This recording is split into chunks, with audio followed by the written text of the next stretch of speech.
Hi, നമുക്കിന്നപ്പോൾ മിച്ചർ ഉണ്ടാക്കാം. അതിന് ഈ പാത്രത്തിന് 2 പാത്രം കടലമാവും 1 പാത്രം അരിപ്പൊടിയാണ് ഞാൻ എടുത്തേക്കുന്നത് കേട്ടോ. അപ്പോൾ അതും പിന്നെ ആവശ്യത്തിനുള്ള ഉപ്പ്, പിന്നെ കുറച്ച് കായപ്പൊടി, പിന്നെ ആവശ്യത്തിന് മുളക് പൊടി, ഇതെല്ലാം കൂടി ഇട്ട് നല്ലോണം മിക്സ് ചെയ്തതിന് ശേഷം വെള്ളമൊഴിച്ച് നമ്മൾ ഇടിയപ്പത്തിന് കുഴയ്ക്കുന്ന ഒരു പരുവല്ലേ, അങ്ങനെ കുഴച്ച് വെക്കണം. ഇതിൽ കുറച്ച് വെളിച്ചെണ്ണയും കൂടെ ഒഴിച്ച് ഒന്ന് മിക്സ് ചെയ്ത് വെച്ചേക്കണം.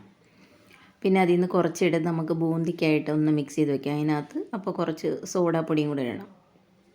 ഇട്ടതിന് ശേഷം ഒന്ന് ലൂസാക്കി വെക്കണം കേട്ടോ.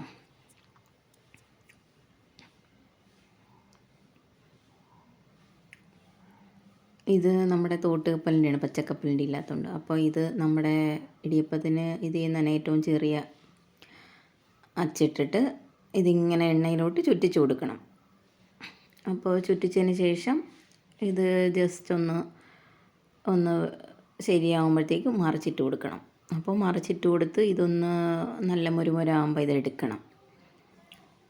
പിന്നെ അതുപോലെ ഉണ്ടാക്കിയെടുത്തതിന് ശേഷം ഇത് നമുക്ക് ബൂന്തിക്കായിട്ടുള്ളതാണ്. ഇതൊരു കണ്ണാപ്പയ്ക്കകത്ത് വെച്ചിട്ട് ഇങ്ങനെ ആക്കുമ്പോഴത്തേക്കും നമുക്ക് ബൂന്തിക്കായിട്ടുള്ളത് ചെറിയ ചെറിയ ഉണ്ടായിട്ട് കിട്ടും.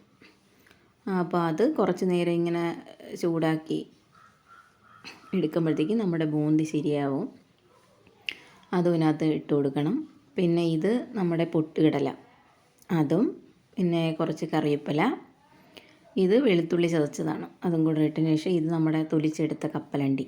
അപ്പോൾ എല്ലാം കൂടെ ഇനി ഒരു പാത്രത്തിയിട്ട് കുറച്ച് ഉപ്പും കുറച്ച് കായപ്പൊടിയും കുറച്ച് മുളക് പൊടിയും കൂടെ എടുത്ത് മിക്സ് ചെയ്ത് കഴിഞ്ഞാൽ നമ്മുടെ വീട്ടിലുണ്ടാക്കിയ അടിപൊളി മിച്ചർ റെഡി ആയിട്ടുണ്ട്.